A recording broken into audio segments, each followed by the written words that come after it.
Captain Do-Yun Park stood alone on the bridge of his ship. He looked out at the stars and took a deep breath. His small vessel, the Olive Branch, floated in space, surrounded by 100 alien warships. Each ship was full of beings who hated humans. 3 weeks ago, Earth had fallen. The aliens called themselves the Galactic Coalition. They were different species who did not like each other much, but they all feared humans more. Do-Yun was the last diplomat from Earth. His mission was simple, yet almost impossible: make peace when everyone wanted war. "Captain, they are calling us," said the ship's computer. "All 100 ships are calling at the same time." Do-Yun fixed his blue uniform. His hands shook a little, but he hid it well. He was not a fighter. He was a talker, a finder of middle ground, a maker of peace. "My grandfather ended the Korean War," he whispered to himself. "I can do this." "Should I answer them, Captain?" the computer asked. "Yes," said Do-Yun. "Let them all see me." The screen in front of him lit up with faces, so many different kinds of faces. Some had scales like snakes. Some had many eyes like spiders. Some looked like walking plants. Some were made of rocks or gas or light. They all looked angry. "Human," growled a large creature with horns. "You are the last of your kind still free. Surrender now." Do-Yun stood straight. His black hair was cut short. His dark eyes looked at each alien face without fear. "I come with one word," he said. His voice was calm and clear. "Peace." The aliens laughed. It was not a nice sound. Some hissed, some clicked. Some made sounds humans had no words for. "Peace," mocked a being made of blue crystal. "After what your kind has done." "Humans only understand force," said another with too many teeth. "We should end their species now," said a third, its red eyes glowing. Do-Yun did not back down. "We can talk. We can find a way forward together. No more fighting. No more death." "Pretty words from a dying race," the horned one said. "The council will decide your fate, human, and the fate of all your kind." As most of the faces disappeared from the screen, Do-Yun noticed one that stayed. It was smaller than the others. Gray skin, large black eyes, thin arms. The alien watched him with what seemed like interest, not hate. "You really believe you can make peace with us?" the gray alien asked. Its voice was soft like wind. "I have to try," Do-Yun said. "For Earth, for all of us." "One human against 100 enemies," the alien said. "Those are bad odds." Do-Yun almost smiled. "I've faced worse." "I am Mireille," the alien said, "and I think you are either very brave or very foolish." "Maybe both," Do-Yun admitted. The screen went dark. Do-Yun let out the breath he had been holding. His ship moved forward, pulled by invisible beams toward the largest alien vessel. The journey had just begun. As the stars streaked by outside, Do-Yun made a promise to himself. He would not fight. He would not threaten. He would show the aliens humanity's greatest strength, not our weapons or our anger, but our ability to make peace even with those who wanted us gone. One word: peace.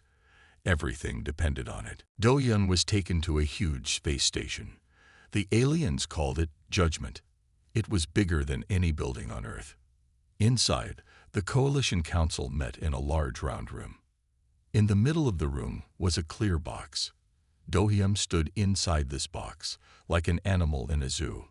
100 alien leaders sat around him, all talking about what to do with humans. "Humans are too dangerous," shouted General Grack, a bull-like alien with thick horns. "They fight all the time, even against their own kind." "We should wipe them out," said Sith, a spider-like creature with 8 eyes. "It's the only safe choice." Do-Yun listened to them talk as if he wasn't there. They spoke of humans like a disease that needed to be cured. His hands made fists at his sides, but he kept his face calm. "Earth is already beaten," he said. "Our cities are broken. Our ships are gone. What more do you want?" Silence, human. General Grack slammed his fist on the table. You do not speak here unless asked. The aliens went back to their arguing. Some wanted to kill all humans. Others said humans should be kept in camps on far-off planets. No one spoke of peace. Then a small voice cut through the noise. I wish to speak. The room got quiet. The gray alien that Do-Yun had seen before, Mireille, floated from her seat. She was tiny next to the other aliens. Her body seemed almost see-through in the bright lights. The human says he wants peace, Mireille said. I think we should test him. Test? Asked General Grack. What test? Mireille floated closer to Do-Yun's clear box. Her large black eyes studied him. One human. 100 of us, she said. Let him try to make peace with each of our worlds, one by one. Not by fighting, but by talking. The room filled with sounds of surprise. What would this prove? Asked Sith. If humans can truly live in peace with others, let him show us, Mireille said. If he fails with even one of our kinds, then humans stay locked away forever. General Grack laughed, a sound like rocks falling. And if he somehow passes this test, then we think again about Earth's place in our galaxy, Mireille said simply. Do-Yun looked at the small alien with surprise. Was she helping him, or setting him up to fail? He couldn't tell. What do you say, human? Mireille asked. Will you take this challenge? Do-Yun knew what she was offering. One chance, nearly impossible, but still a chance. If he said no, humans would never see freedom again. I accept, he said. The room burst into laughter. One human trying to make peace with 100 different alien kinds. It seemed like a joke to them. Very well, said the head of the council, a tall being made of blue light. The test begins tomorrow. The human will meet with each representative, starting with General Grack of the Taurians. Guards came to take Do-Yun to a room where he would stay. As he was led away, Mireille floated near him. Some would say I've given you false hope, she whispered. They think no human can pass this test. What do you think? Do-Yun asked. Mireille's head tilted. I think impossible things happen only when someone tries to do them. That night, alone in his room, Do-Yun felt the weight of his task. How could he make peace with beings so different from humans? Beings who hated and feared his kind. He thought of Earth, of blue oceans and green forests, of children playing in parks, of old cities and new songs, of all the things worth saving. One step at a time, he told himself, one alien at a time. Tomorrow, he would face a warrior who wanted his people dead. Somehow, he had to find common ground. Morning came too soon. Do-Yun woke up and got ready to face his first test. The room they gave him was small but clean.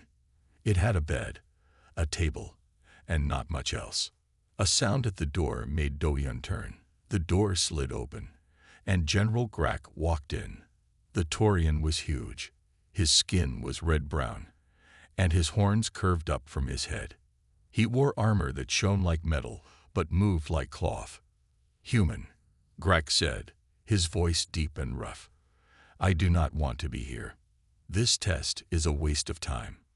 Do-Yun stood tall, even though the alien was twice his size. Thank you for coming anyway, General. Grack snorted. His nostrils flared. You speak of peace when you should be preparing to die like a warrior. In my culture, Do-Yun said, we have a saying. The strong protect, the weak destroy. True strength isn't about fighting. Weak words from a weak species, Grack growled. Your kind fought each other for thousands of years. Now you talk of peace. I don't believe you. Do-Yun fought fast. The Taurians were warriors. They respected strength, not words. May I show you something from Earth? Do-Yun asked. A form of greeting. Grack waved a hand. If you must. Do-Yun moved to the open space in the room. He began to do taekwondo forms. His body flowed through kicks and punches, each move clean and strong. He had trained since he was a child. Grak watched, his eyes narrowing. At first, he seemed bored. Then, slowly, he began to pay attention. When Doyan finished, he stood still and bowed to the general. "What was that?" Grak asked. "It's called Taekwondo, a fighting art from my homeland," Doyan said. "But it's not just about fighting. It's about control, respect, balance." "You moved well," Grak admitted, "for a human." They sat at the small table. For hours, they talked. Doyan asked about Torian ways. He listened as Grak spoke of battles and honor. He didn't argue or judge. "Your people fought each other," Grak said. "Why?" "We made mistakes," Doyan said simply. "We let fear and hate guide us. But we learned. Our best warriors chose peace in the end." "Peace," Grak said the word like it tasted strange. "How can peace be better than victory?" "In real peace, everyone wins," Doyan said. "In war, even the winners lose something." Grak thought about this. His large hands rested on the table. Hands made for fighting. Now still. "You are not what I expected, human," he said at last. From a pouch at his side, Grak pulled out a small knife. The blade glinted in the light. Doyan tensed, but didn't move. "This is a warrior's blade," Grak said. He placed it on the table between them. "In my culture, we give it to those we respect. You haven't earned peace yet, but you've earned this." Doyan looked at the knife. Carefully, he picked it up. "Thank you, General. I will keep it with honor." Grak stood to leave. At the door, he paused. "You have many more tests to face, human. Most will not be as understanding as I am." "I know," Doyan said, "but this was a good start." After Grak left, Doyan let out a long breath. His hands were shaking now. 1 down, 99 to go. He looked at the knife, a gift from an enemy turned. Well, not a friend. Not yet, but a start. Tomorrow would bring a new challenge. The Quanta Collective was sending their representative, a being made of pure energy and logic. How do you talk peace with a creature that thinks in numbers and probabilities? Doyan would find a way. He had to. The next morning, Doyan waited for his second test. His room felt cold. The lights dimmed, then got bright again. Something was coming. A shape formed in the middle of the room. At first, it looked like fog or smoke. Then it took form, a metal body with no face, just a smooth silver surface. Inside the metal shell, blue light moved like water. "I am Jinsu of the Quanta Collective," said a voice that seemed to come from everywhere. "We are beings of pure energy." Doyan bowed slightly. "Thank you for meeting with me." "This meeting is not based on choice, but on orders," said Jinsu. The blue light inside the metal body pulsed with each word. "I am here to evaluate if humans are too dangerous to exist." Doyan kept his face calm, but his heart beat faster. The Quanta were not warriors like the Taurians. They were thinkers. They worked with numbers and facts. "May I ask why you think humans are dangerous?" Doyan asked. "Your species does not follow clear patterns," Jinsu said. "You act against your own interests. You make choices based on feelings, not facts. This makes you unpredictable. Unpredictable things are dangerous." Doyan thought for a moment. How could he talk to a being of pure logic? "Do you like games?" he asked. The metal head tilted. "Games are simulations that test skill and strategy. They have value for study." Doyan smiled. "On Earth, we have an ancient game called Go.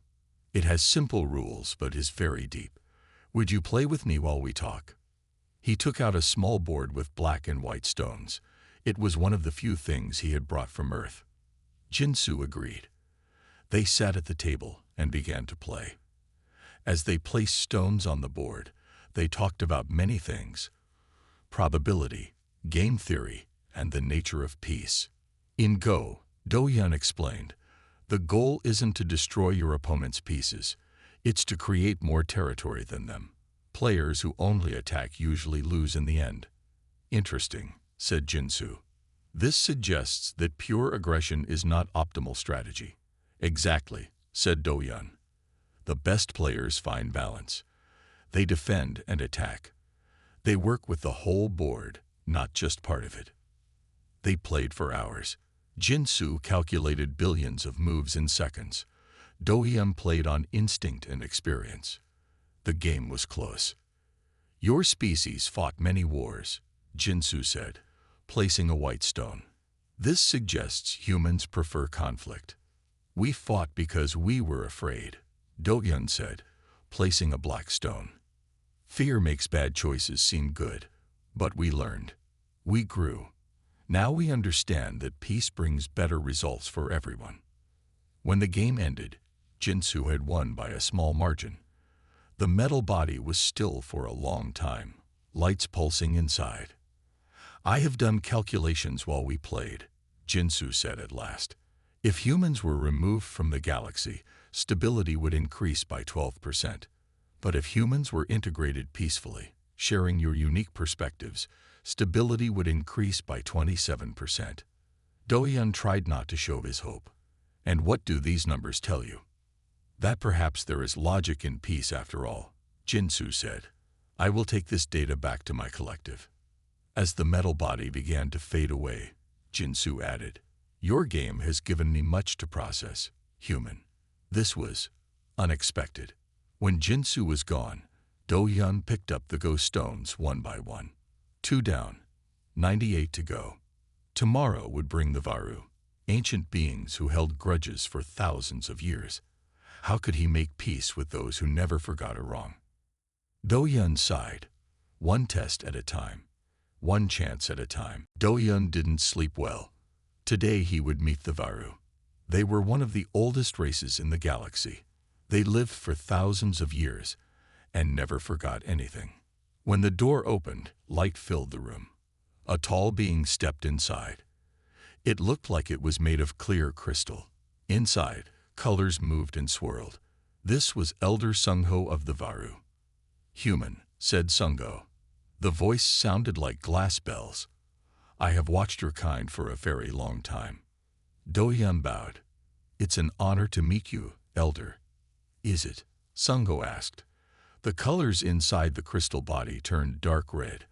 I was there when your people fought their first world war. And their second. I saw the bombs fall on cities. I watched as humans killed each other over and over. Dohyun felt cold. The Varu had seen humanity at its worst. Those were dark times, Dohyun admitted. We made terrible mistakes. Mistakes. Sungho's voice grew sharp. You call the deaths of millions a mistake.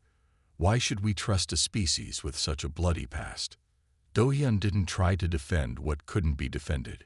Instead, he asked, may I show you something else you might have seen on Earth? Sungho nodded slightly. The colors inside him swirled with caution. You have perfect memory, Dohyun said. Have you seen our museums? The places where we keep the memory of our worst acts. Dohyun described the Holocaust museums, the peace parks in Hiroshima, the memorials to wars and disasters. We remember too, Dohyun said quietly. Not like you do, but we try. We teach our children about these dark times, not to make them proud, but to make sure it never happens again. The colors inside Sungho shifted to purple, then blue. You keep memories of your shame? Sungho asked. This is unexpected. We remember to learn, Dohyun said. What's the point of memory if not to grow from it? For hours, they talked about history and memory. Dohyun didn't hide from the truth of Earth's violent past. He faced it honestly. After the Great Wars, Dohyun explained, nations that had fought each other for centuries found peace. Old enemies became friends. We learned, slowly but surely, that peace works better than war. Yet you still had conflicts, Sungho said. Small wars, fights over land and power. Yes, Dohyun nodded. We weren't perfect. We're still learning. But each generation has been more peaceful than the last. We were getting better before the coalition attacked. Sungho was quiet for a long time. The colors inside him moved slowly now, soft blues and greens. The Varu keep memories to hold grudges, Sungho said at last. We never forget a wrong. But perhaps there is another way to use memory. The crystal being raised a hand. In the air between them, images appeared, earth through the ages. Wars, yes, but also helpers rushing to disasters. Enemies shaking hands after peace talks. Children from different countries playing together. I have seen these things too, Sungho admitted. I see them now with new eyes. When Sungho left, the room felt empty. Do-hyun sat down heavily. 3 tests passed, 97 to go. He looked at the small knife from General Grak. He thought of Jinsu's calculations, now Sungho's shifting view of memory. It wasn't much, but it was something. A start.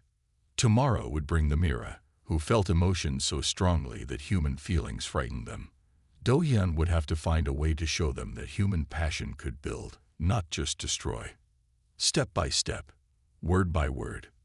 Peace was still so far away, but perhaps just a little closer than yesterday. 50 days had passed. Do-hyun had met with 50 different alien leaders. Some talks went well. Some were hard, but somehow he had not failed yet. Today was the halfway point. His next test would be Ambassador Hana of the Mira. They were known for feeling emotions very strongly. They could sense what others felt too. Do-hyun looked at himself in the mirror. He had lost weight.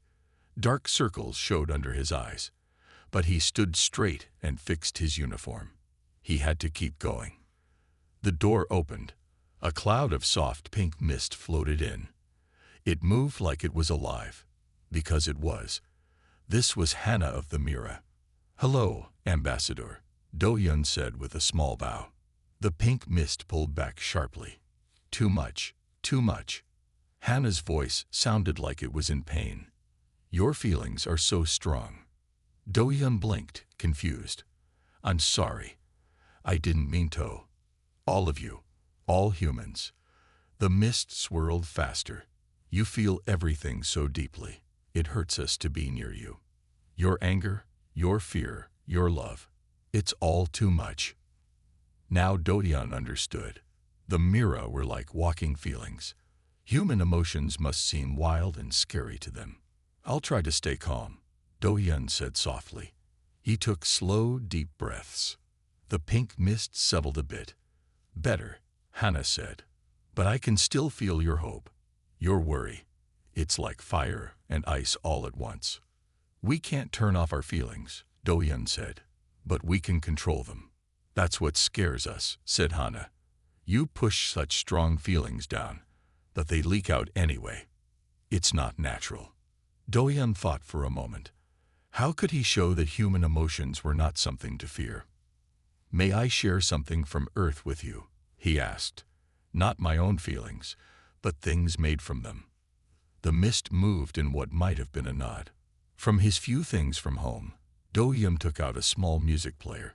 He played a soft piano piece. Then he showed pictures of great art, paintings that showed joy, love, even sadness. These are how we use our feelings, he explained.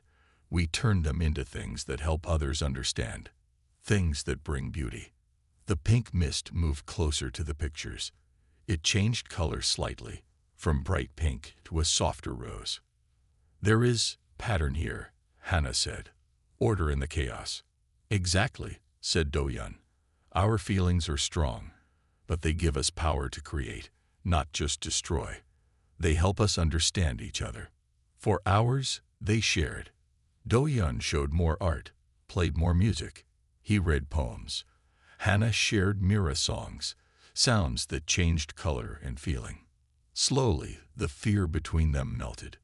Your kind feels love very deeply, Hana said, her mist now a gentle purple. Yes, said Do-hyun, as deeply as we feel anger or fear, maybe more. And this love, it's what makes you want peace. It's part of it, Do-hyun said. We love our home, our families. We want them safe. But we've learned that making others feel safe too is the best way forward. When Hana finally left, her mist was calm, almost blue. You have given me much to think about, human, she said. I did not expect to find beauty in such strong feelings. Do-hyun sat down heavily when she was gone. Halfway done. 50 more to go. Word was spreading through the station about the human diplomat. Some aliens watched him with new eyes. Some still hated him.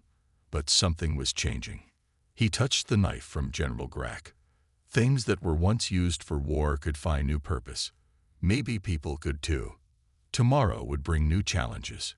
But today, just for a moment, Do-hyun allowed himself to feel hope. Months had passed. Do-hyun had now faced 75 different alien species.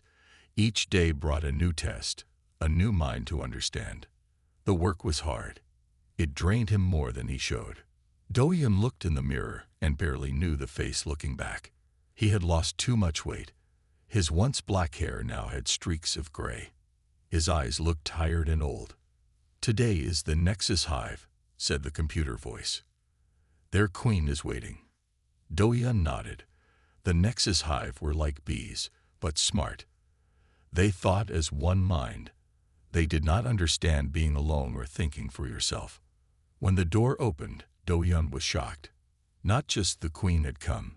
She had brought 100 of her workers too. They filled the room.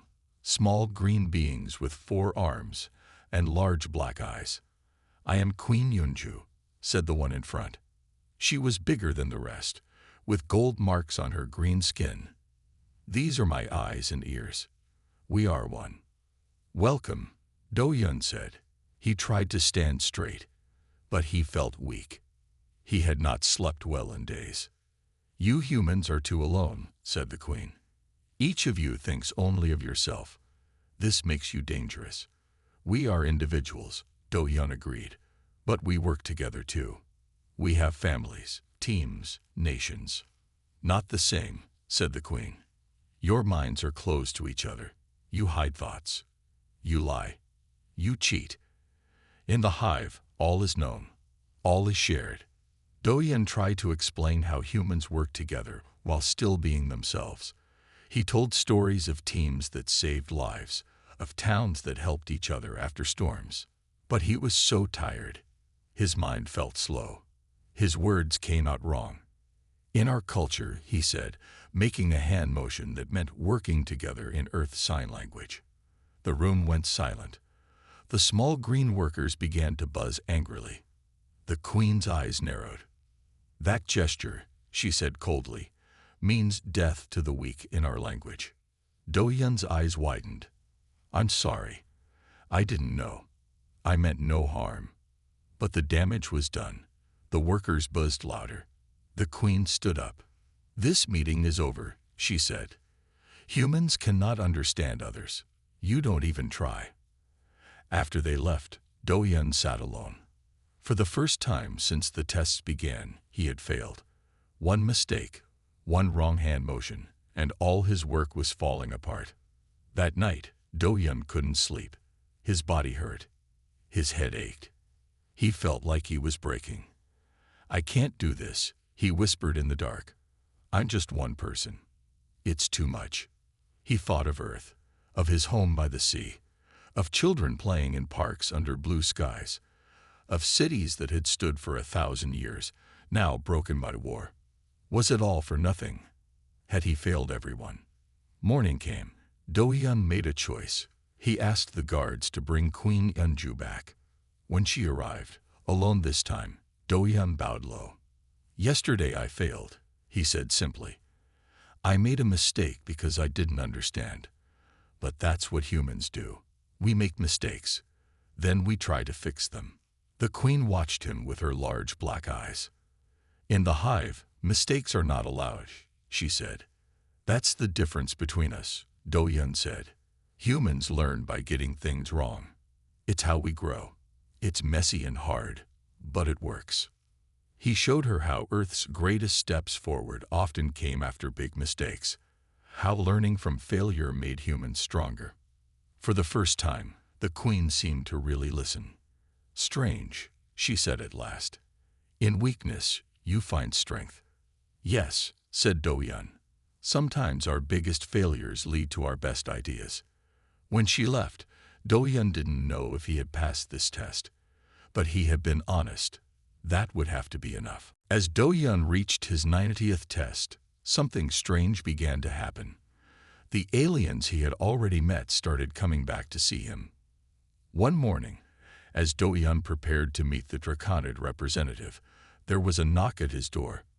When it opened, General Grak of the Taurians stood there. Human, Grak said, his large horns gleaming under the lights. The Draconids are proud. They do not like soft words or long talks. Speak strong and clear. Show no fear. Do-hyun was surprised. You're helping me? Grak snorted. I am giving you information. Use it or don't. It makes no difference to me. But as he turned to leave, Do-hyun thought he saw a small smile on the warrior's face. Later that day, after his meeting with the Draconids went well thanks to Grak's advice, Jinsu of the Quanta Collective appeared. The Futurians communicate partly through color, the energy being said. When their skin glows blue, they are thinking. Red means anger. Green means they are ready to listen.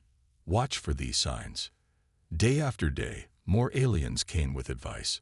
Sunko warned him about the long memories of the Kronos. Hannah explained how to speak to beings made of gas without offending them.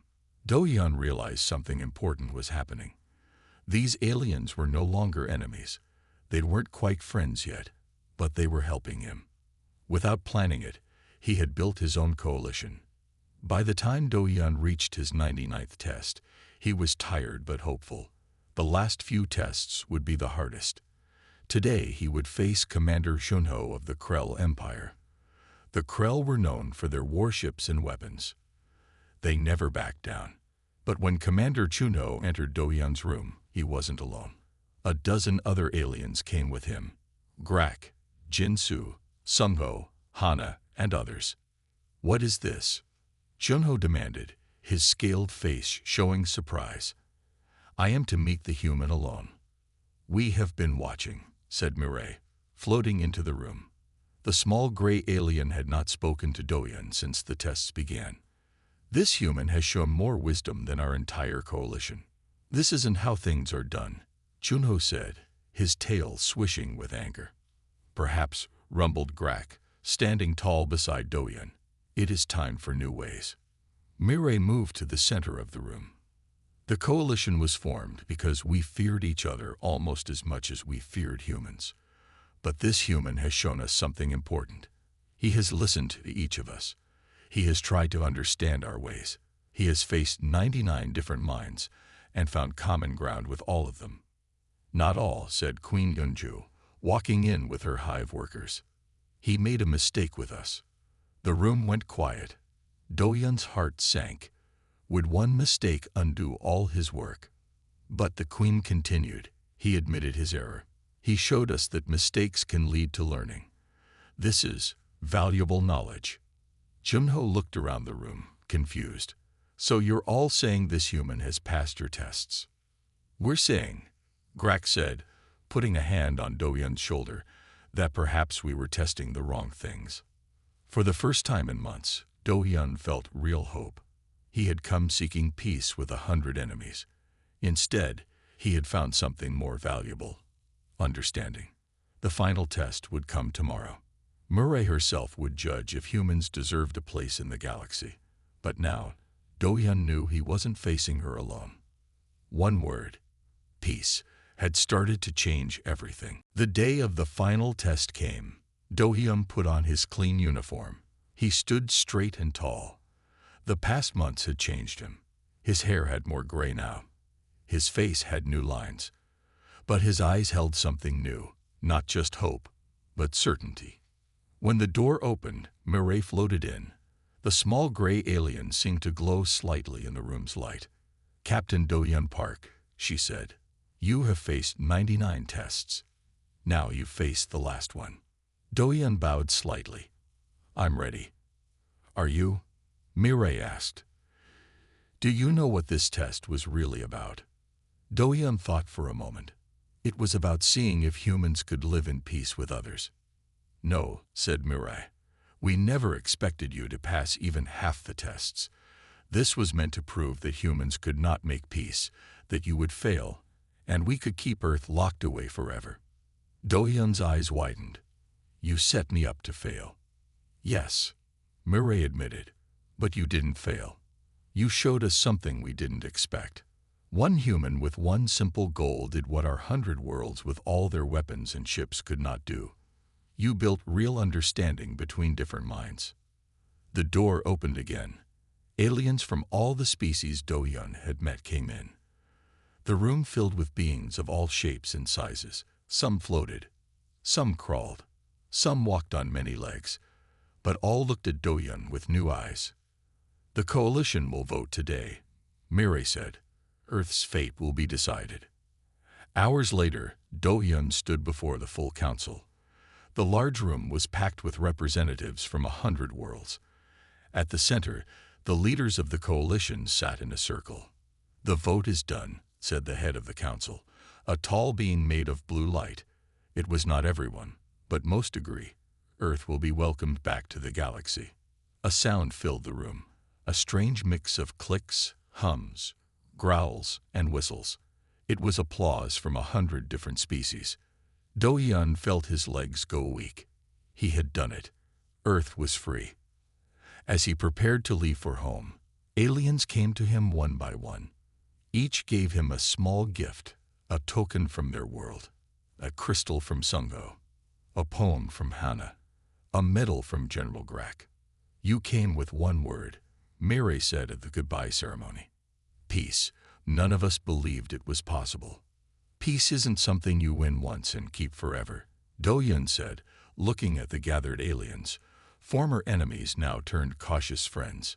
"It's a word you must speak every day, a promise you keep with every action." The ship that would take him home waited. It was not the small olive branch he had arrived in, but a large vessel with flags from many worlds. An escort of honor, not a prison. As Do-hyun boarded, he thought of Earth, of cities being rebuilt, of people looking to the stars again, not in fear, but in hope. He had come as the last diplomat of a beaten world. He was going home as the first ambassador of a new age. Behind him stood beings from 100 worlds who had learned what he had always known, that the strongest weapon isn't fear or hate. It's understanding. It's listening. It's peace. One human, 100 former enemies, and one word that changed everything. Peace.